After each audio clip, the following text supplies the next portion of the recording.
था आपके अपने चैनल ज्ञान कुंज कोचिंग सेंटर में। और आज मैं आपको अध्ययन करवाऊंगा कक्षा 10 की जो चैप्टर 12 है विद्युत का पूरा कॉन्सेप्ट इस वीडियो में बताया जाएगा, जिससे आपको कोई भी एग्ज़ाम देने में आपको कोई दिक्कत नहीं होगी, क्योंकि इससे रिलेटेड जितना भी क्वेश्चन, जैसे आपका कांचा 40 हो गया, तो फिर आपका बोर्ड एग्ज़ाम हो गया, यानी 10 के लेवल पर जितना आपका एग्ज़ाम होगा उसके लिए आपका इंपॉर्टेंट कॉन्सेप्ट आपको इस वीडियो में करवाया जाएगा। और इसके साथ में इंपॉर्टेंट क्वेश्चन भी जो आपके बोर्ड एग्जाम में अधिकतर बार पूछा जाता है।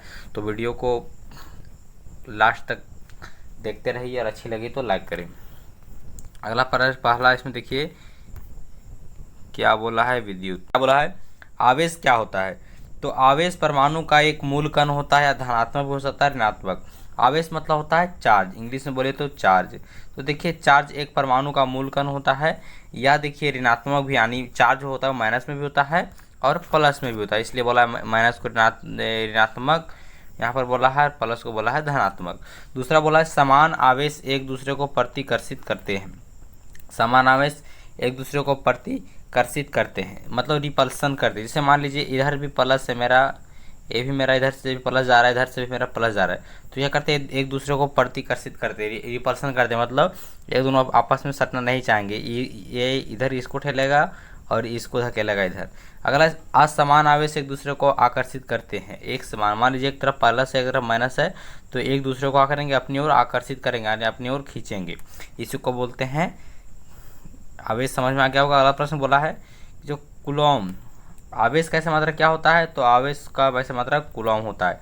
बहुत इंपॉर्टेंट प्रश्न है, आवेश का ऐसा मात्रा क्या होता है, तो आवेश का ऐसा मात्रा कूलॉम होता है। एक कूलॉम आवेश में कितने इलेक्ट्रॉन उपस्थित होते हैं, तो यहाँ पर देखिए 6 × 10 के पावर 18 इलेक्ट्रॉन पर उपस्थित आवेश होते हैं। और एक इलेक्ट्रॉन पर आपका 1.6 × 10 के पावर -19 सी ऋणात्मक आवेश उपलब्ध होते हैं। यहाँ पर देखिए क्यू बराबर होता है एन ई, जहाँ एन आपका कुल आवेश होता है और ई आपका इलेक्ट्रॉन होता है, इसलिए क्यू आपका कुल आवेश हो गया, एन हो गया इलेक्ट्रॉन की संख्या और ई हो गया एक इलेक्ट्रॉन पर आवेश। और इसके साथ अगला बोला कि विद्युत धारा क्या होता है। तो आवेश के प्रवाहित होने की दर को विद्युत धारा कहते हैं। आवेश के प्रवाहित होने की दर को विद्युत धारा कहते हैं। विद्युत धारा बराबर क्या होगा, तो देखिए बोला आवेश में प्रवाहित होने की दर को, तो आवेश में प्रवाहित हो रहा है तो अपर सबसे पहले ऊपर हो जाएगा यहाँ पर आवेश यानी क्यू, और प्रवाह होने की दर बोले तो टी, तो इसी को हम लोग क्या बोलते हैं, विद्युत धारा, यानी बोलते हैं इसको हम लोग आई। तो आई बराबर हो जाएगा क्यू बाय टी। धारा का मात्रा एम्पियर होता है। आपसे प्रश्न पूछ सकता है कि धारा का मात्रा क्या होता है, तो एम्पियर होता है। आपसे पूछे विद्युत धारा का मात्रा क्या होता है, तो भी आपको बोलना है कि एम्पियर होता है। अगला बोला कि 1 एम्पियर बराबर कितना होता है, तो 1 एम्पियर बराबर होता है 1 कूलम बटा 1 सेकेंड।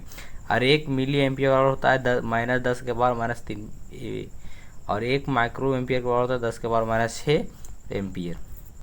अगला है विद्युत धारा को, सबसे इम्पोर्टेंट यहाँ पर विद्युत धारा को किससे मापा जाता है, तो आपको सही आंसर होगा 8 मीटर के द्वारा। आपसे प्रश्न पूछ सकता है विद्युत धारा को किसके द्वारा मापा जाता है, तो मीटर के द्वारा मापा जाता है। आपसे अगला प्रश्न पूछ सकता है कि ए मीटर का प्रतिरोध कम होता है तथा हमेशा श्रेणी क्रम में जुड़ता है। तो देखिए ए मीटर का जो प्रतिरोध होता है वो हमेशा कम होता है, बात सही है। ये हमेशा श्रेणी क्रम में जुड़ता है, ये भी आपका सही है। ए मीटर का प्रतिरोध कम होता है और हमेशा श्रेणी क्रम में जुड़ेगा। विद्युत धारा की दिशा इलेक्ट्रॉन के प्रवाहित होने की दिशा के विपरीत मानी जाती है, क्योंकि जिस समय विद्युत का परिघटना का सर्वप्रथम परीक्षण किया गया था इलेक्ट्रॉन के बारे में कोई जानकारी नहीं था, विद्युत धारा का धन आवेशिक प्रवाह माना गया है। अगला देखिए आपका सही आपका दिया आगे है विभवांतर। विभवांतर क्या है, तो एकांक आवेश को एक बिंदु से, मान लीजिए एक बिंदु हो गया एक बिंदु ये हो गया, तो एकांक आवेश को एक बिंदु से दूसरे बिंदु तक ले जाने में किए गए कार्य को ही हम लोग बोलते हैं विभवांतर। मान लीजिए एक बिंदु आपका यहाँ था, एक बिंदु आपका यहाँ, यहाँ से यहाँ ले जाने में जो आवेश लगता है इसको क्या बोलते हैं हम लोग, विभवांतर। विभवांतर बराबर होता है W/θ, जिसका ऐसा मात्रक होता है वोल्ट। आपसे प्रश्न पूछेगा कि 1 वोल्ट बराबर कितना जूल, तो देखिए 1 वोल्ट बराबर होता है 1 जूल पर कूलम होता है। 1 वोल्ट बराबर 1 जूल पर कूलम।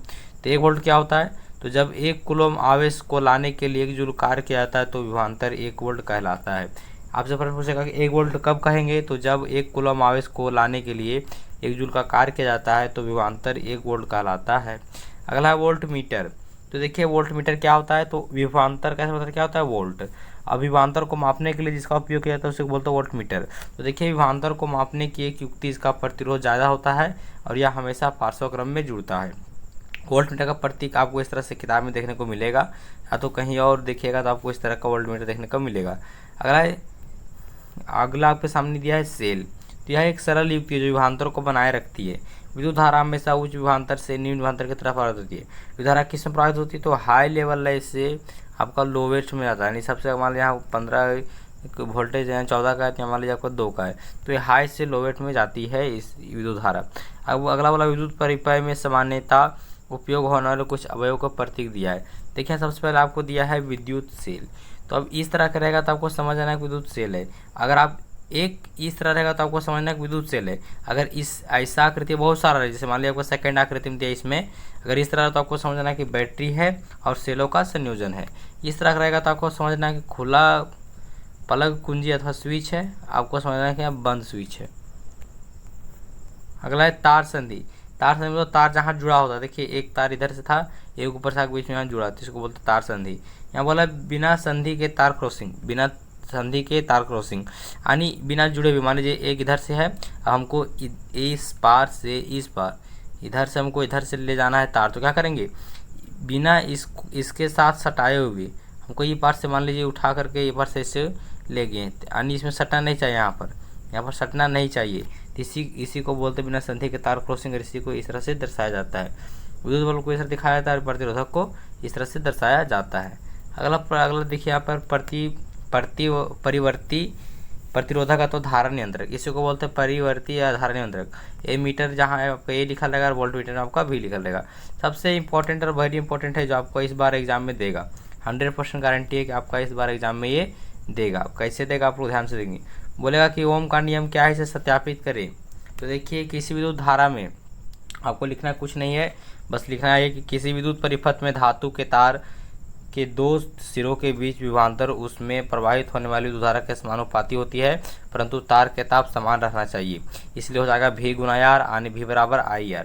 R यहाँ एक नियतांक है जिससे तार का प्रतिरोध यहाँ पर कहा गया है। R के यहाँ पर एक नियतांक है जिससे तार का एक प्रतिरोध कहा गया है।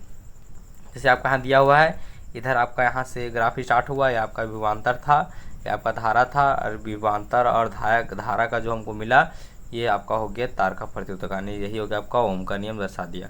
बोला प्रतिरोध किसे कहते हैं, तो यह चालक का वह गुण है जिसके कारण वह प्रवाहित होने वाली धारा का विरोध करता है। इसका ऐसा मतलब ओम है, 1 ओम बराबर 1 वोल्ट बटा 1 एम्पियर। प्रतिरोध क्या होता है आप लोग समझे।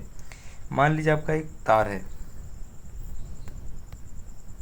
मान लीजिए आपका यहाँ से लेकर के यहाँ तक आपका करंट को क्या किया जाता है, प्रवाहित किया जाता है, करंट को जहाँ से यहाँ भेजा जा रहा है, तो इसके बीच बीच में जो इसको करंट को रोकने का काम करेंगे ना, तो इसी को हम लोग बोलते हैं प्रतिरोध। अगला, जब परिपथ में से 1 एम्पियर की धारा प्रवाहित हो रही है और विभवांतर 1 वोल्ट का होता है तो हम उसको बोलते हैं 1 ओम। जब आपका एम्पियर भी 1 ओम का 1 एम्पियर रहेगा, और आप अगर आपका धारा 1 एम्पियर रहा और आपका वोल्ट भी, आपका विभवांतर भी 1 वोल्ट का रहा, तो प्रतिरोध भी आपका कितना होगा, तो आपका वहाँ पर हो जाएगा 1 ओम का। अगला, धारा नियंत्रक। परिपथ में प्रतिरोध को परिवर्तित करने के लिए जिस युक्ति का उपयोग किया तो उसे बोलते हैं धारा नियंत्रक। अब आपके सामने देखिए, आप बहुत इंपॉर्टेंट प्रश्न यहाँ पर पूछ सकता है आपकी। बोलता है कि चालक का प्रतिरोध किन बातों पर निर्भर करता है, सभी का नाम लिखिए। चालक का प्रतिरोध किन बातों पर निर्भर करता है, तो देखिए आपका कि वे कारक जिन पर एक चालक का प्रतिरोध निर्भर करता है। किस पर? पहला, चालक की लंबाई के समानुपाती होता है, अनुप्रस्थ काट के क्षेत्रफल के व्युत्क्रमानुपाती होता है, तापमान के समानुपाती होता है, या पदार्थ की प्रकृति पर भी निर्भर करता है। यह आपका था बहुत ही इंपॉर्टेंट, आपका दे सकता है। बोला विद्युत प्रतिरोधकता किसे कहते हैं, तो बोला कि 1 मीटर भुजा वाले घन के विपरीत फलकों में से धारा गुजरने पर जो प्रतिरोध उत्पन्न होता है वह प्रतिरोधकता कहलाता है, प्रतिरोधकता कहलाता है। बोला ऐसे मात्रक क्या होता है, तो देखिए आपका ओम का जो ऐसे मात्रक होता है आपका ओम मीटर होता है। ओम मीटर किसका होता है, तो ओम का ऐसे मात्रक क्या होता है आपका ओम मीटर होता है। तो प्रतिरोधकता चालक की लंबाई व अनुप्रस्थ काट के क्षेत्रफल के साथ नहीं बदलती, परंतु तापमान के साथ बदलती है।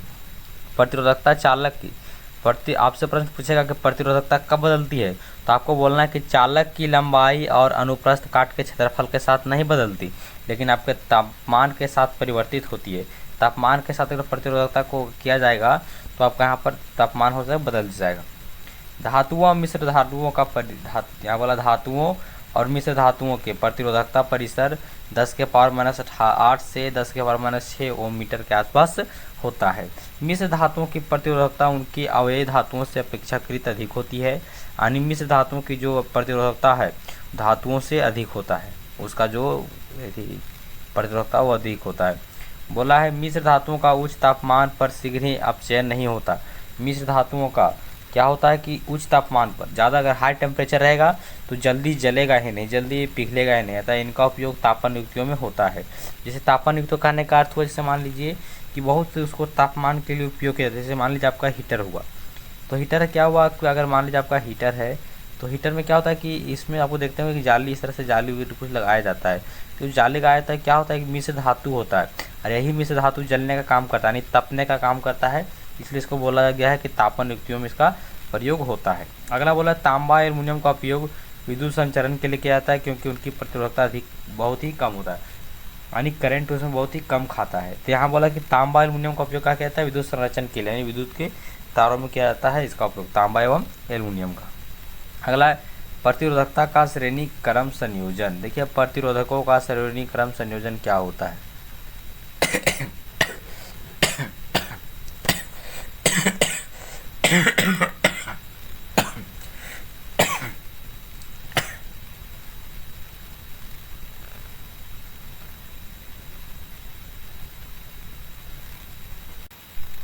अगला आपके सामने प्रतिरोधकों का श्रेणी क्रम संयोजन क्या होता है।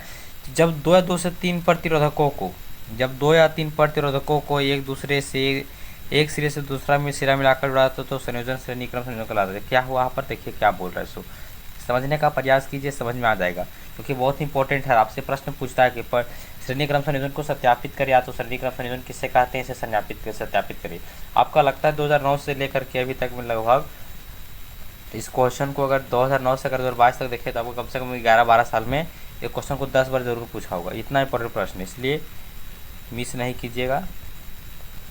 क्या बोला है कि जब दो, जैसे यहाँ बोला है जब 2 या 3 प्रतिरोधक का क्या होता है, एक सिरा दूसरे सिरा, आपका एक सिरा यहाँ पर देखिए क्या है, दूसरे सिरा से, यानी पहला प्रतिरोधक का दूसरा सिरा और दूसरा प्रतिरोधक का पहला सिरा क्या होता है, जब मिलते इस तरह से, तीसरे को बोलते हैं हम लोग श्रेणी क्रम संयोजन। अब इसको सत्यापित कैसे करेंगे, तो श्रेणी क्रम में कुल प्रभावित प्रतिरोध होता है, इसका फॉर्मूला होता है RS बराबर R1 plus R2 plus R3। प्रत्येक प्रतिरोध में कम से कम एक समान धारा प्रवाहित होती है तथा कुल विभवांतर हो जाएगा आपका सभी प्रतिरोधों का विभवांतर का योग, तो आपका हो जाएगा V बराबर V1 प्लस V2 बराबर V3। हम लोग जानते हैं V बराबर IR होता है, क्या होता है, V बराबर IR होता है। तो अगर हम लोग V1 लिखेंगे तो यहाँ लिख देंगे IR1, इस तरह से V2 बराबर IR2 और V3 बराबर IR3। अब क्या कीजिए कि V1 V2 और V3 तीनों को एक साथ जोड़ दीजिए और IR1 IR2 और I3 को तीनों को एक साथ जोड़ दीजिए। जोड़ने से आपको क्या मिलेगा, यहाँ पर आप कॉमन निकाल दीजिए V, तो आपके यहाँ बचेगा V I R1 R2 R3, यहाँ उधर जाएगा V1 और V प्लस V2 पर V3 बराबर V, यानी तीनों को हम लोग जोड़ेंगे तो V आएगा, इसलिए यहाँ V लिख दिए। अब यहाँ से तीनों में क्या मिल रहा है, कॉमन I कॉमन मिल रहा है, एक बाहर निकाल देंगे बचेगा R1 plus R2 plus R3, इसलिए V हम जानते हैं IR, यहाँ पर लिख देंगे IR1 IR2 प्लस IR3। आगे बढ़ेंगे तो आपका यहाँ हो जाएगा, यहाँ क्या होगा कि ये जो I है I से कट जाएगा, बचेगा यहाँ पर आपका IR बराबर R1 plus R2 plus R3। देखिए ये आपका जो आया यहाँ पर आंसर, वही आपका यहाँ पर दिया था formula, R1 plus R2 plus R3, same वही फार्मूला नीचे आया आपको सोल्यूशन करके, सॉल्व करके, यानी सिद्ध करके। तो आप ध्यान रखिएगा कि यह बहुत ही इंपॉर्टेंट प्रश्न है और बहुत बार पूछा गया है, इसलिए ध्यान में रखते हुए अगले प्रश्न को देखते हैं। बोला पार्श्वक्रम में संयोजित, तो पार्श्वक्रम क्या होता है, तो प्रतिरोधकों के सिरों पर विभवांतर उपयोग किए गए विभवांतर के बराबर होता है और कुल धारा व्यक्तिगत प्रतिरोधक में गुजरने वाली धाराओं के योग के बराबर होता है। देखिए इसका इंपॉर्टेंट यहाँ पर समझने का प्रयास कीजिए। अगर आप किसी डिफिनेशन पूछेगा तो क्या बोलेंगे कि सभी प्रतिरोधकों का एक सिरा एक साथ जुड़ा जाता है और दूसरे सिरा एक साथ जुड़ा जाता है। तो ऐसे जो संयोजित, ऐसी इस प्रकार के जो संयोजन होता है इसी को बोला जाता है पार्श्वक्रम संयोजन। देखिए इसको सोल्यूशन कैसे करेंगे, तो I बराबर I1 plus I2 plus I3 लिख सकते हैं। तो I को लिख देंगे V1, तो V बटा R, तो I1 को लिख सकते हैं V बटा R1 V बटा R2 प्लस V बटा R3। तो यहाँ पर देखिए क्या होगा, V को मान लीजिए V है, यहाँ V बाहर निकाल देंगे तो यहाँ बचेगा 1 बराबर R। यहाँ देखिए आपको समझने का प्रयास कीजिए, आपका यहाँ पर दिया है V बटा R, चलिए फिर R दिया लिख दिए। अब आप तीनों में V बाहर निकाल दीजिए, यहाँ बटेगा V बटा R1 प्लस यहाँ R1 बटा R2 प्लस R1 बटा R3 बच जाएगा। V से भी कट गया, कितना बचा, यहाँ बचा 1, तो यहाँ बचेगा 1/R प्लस बराबर 1/R1 plus 1/R2 plus 1/R3। आगे सोल्यूशन कीजिएगा। इसे आप यही आपका है जो फार्मूला है पार्श्व क्रम संयोजन का। आपसे प्रश्न पूछेगा कि श्रेणी क्रम संयोजन की तुलना में पार्श्व क्रम संयोजन के लाभ क्या होते हैं। तो देखिए पार्श्व क्रम संयोजन के लाभ क्या होते हैं। पहला लाभ ये होता है कि श्रेणी क्रम संयोजन में जब एक अवयव खराब हो जाता है तो परिपथ टूट जाता है, कोई भी अवयव काम नहीं करता है। अगर आप श्रेणी क्रम संयोजन में कोई भी चीज़ जोड़ेंगे तो अगर आपका एक चीज़ में गड़बड़ी हुआ तो आपका पूरा घर के जो लाइट है उसमें पूरा गड़बड़ी हो जाएगा। अलग अलग अवयव के लिए अलग अलग धारा की जरूरत होती है। यह गुण श्रेणी क्रम में उपयुक्त नहीं, क्योंकि श्रेणी क्रम में धारा एक जैसी रहती है। देखिए आपका क्या होता है कि अलग अलग अवयव के लिए, जैसे मान लीजिए आपका हीटर है तो हीटर के लिए कम वोल्टेज की जरूरत पड़ता होगा, या तो ज़्यादा वोल्टेज। फ्रीज हो गया, फ्रीज के लिए आपको ज़्यादा वोल्टेज जरूरत पड़ता होगा। मान लीजिए बल्ब जलाना है तो बल्ब के लिए आपको कम से कम 7 वाट 10 वाट, अब नॉर्मल एलईडी के लिए 7 वाट 8 वाट 10 वाट के आसपास आती है। और आप ये श्रेणी क्रम में क्या होता है कि सभी बराबर, अगर आपका 50 वाट का धारा प्रवाहित हो रहा है तो आपका पूरा घर में 50 वाट का होगा। अब यहाँ पर ज़रूरत है इसका 7 वाट का, तो क्या होगा, इससे ज़्यादा होगा तो कम से कम 7 वाट का 8 वाट का 9 वाट का बॉल है एलईडी। नॉर्मल एलईडी 7 8 8 वाट 9 वाट के आसपास में होता है। और मेरा घर में क्या है कि श्रेणी क्रम संयोजन है, वो हम घर में अगर श्रेणी क्रम संयोजन को जोड़ते हैं तो क्या होगा, इसमें बराबर अगर मान लीजिए 50 का हम वोल्टेज रहती, वोल्टेज अगर 50 का हम दे रहे तो आपको क्या होगा कि जितना भी उपकरण है, जितना भी आपका घर में इलेक्ट्रिक सामान है, जितना भी इलेक्ट्रॉनिक सामान है, सब में आपका 50 वाट का जाएगा। देखिए आपका ज़रूरत है 7 वाट का, हम मिल रहा है 50 वाट। जहाँ हमको ज़रूरत रहा है तो वहाँ मिल रहा है 50 का। देखिए आपका हम अच्छी तरीके से काम नहीं कर पाएगी, इसलिए क्या होता है कि श्रेणी क्रम में नहीं जोड़ा जाता है, इसलिए पार्श्व क्रम में जोड़ा जाता है। और अगला एक सबसे बहुत इंपॉर्टेंट होता है ये कि पार्श्व क्रम संयोजन में प्रतिरोध बहुत ही कम होता है। अगला विद्युत धारा का तापीय प्रभाव क्या होता है। तो यदि एक विद्युत परिपथ विशुद्ध रूप से प्रतिरोधक है तो स्रोत की ऊर्जा पूर्ण रूप से ऊष्मा के रूप में क्षयित होती है। इससे विद्युत धारा का तापीय प्रभाव कहते हैं। ऊर्जा बराबर होता है शक्ति गुना समय, यानी हीट बराबर H बराबर ही यहाँ पर हो गया। देखिए अब H बराबर हो जाएगा P गुना T, यानी H बराबर P को लिख सकते हैं V I प्लस T को लिखेंगे T, तो V को लिख सकते हैं I स्क्वायर R, यानी I बराबर स्क्वायर हो जाएगा। तो H आपका क्या है, उसमें ऊर्जा है, तो उत्पन्न ऊर्जा क्या कहलाएगा आपका I square R by T। अगला प्रश्न है, अगला जो पूछेगा सबसे इम्पोर्टेंट कि जूल के विद्युत धारा का तापन नियम क्या है। तो इस नियम के अनुसार क्या होता है कि किसी प्रतिरोध में उत्पन्न ऊष्मा विद्युत धारा के वर्ग के समानुपाती होता है, दूसरा प्रतिरोध के समानुपाती होता है, तीसरा विद्युत धारा के प्रवाहित होने वाले समय के समानुपाती होता है, या तो इसका आंसर यही होगा। आपको अगला बोला है तापन। यहाँ सबसे इम्पोर्टेंट प्रश्न है विद्युत बल्ब का टंगस्टन का बना होता है, क्यों? क्योंकि यह उच्च तापमान पर उपचयित नहीं होता है। इसका गलनांक उच्च यानी 3380 डिग्री सेल्सियस का होता है। बल्बों में रासायनिक दृष्टि से अक्रिय नाइट्रोजन तथा ऑर्गेनिक गैस भर जाती है, जिससे तंतु के आयु में वृद्धि हो जाती है। अगला सबसे इम्पोर्टेंट टर्म है विद्युत शक्ति, इलेक्ट्रिक पावर क्या है। तो ऊर्जा के उपभोक्त होने की दर को क्या बोलते हैं, शक्ति बोलते हैं। शक्ति बराबर को शक्ति को लोग P से डिनोट करते हैं, यानी P से दिखाते हैं। अब शक्ति बराबर होता है V बटा I, V बाय I यानी V इंटू I होता है। इसलिए अब शक्ति का मतलब हो जाएगा वहाँ पर वाट, और 1 वाट और 1 वोल्ट को गुना करते हैं तो आपका 1 एम्पियर बनता है, यानी ऊर्जा का व्यवहारिक मात्रा हो जाएगा आपका किलोवाट घंटा, और 1 किलोवाट घंटा और होता है 3.6 × 10⁶ जूल। इस तरह से आपका जो चैप्टर है 12th आपका ख़त्म हुआ। अगर वीडियो अच्छी लगी तो लाइक करें, और अगली चैप्टर आने के लिए आप चैनल को सब्सक्राइब करना ना भूलें।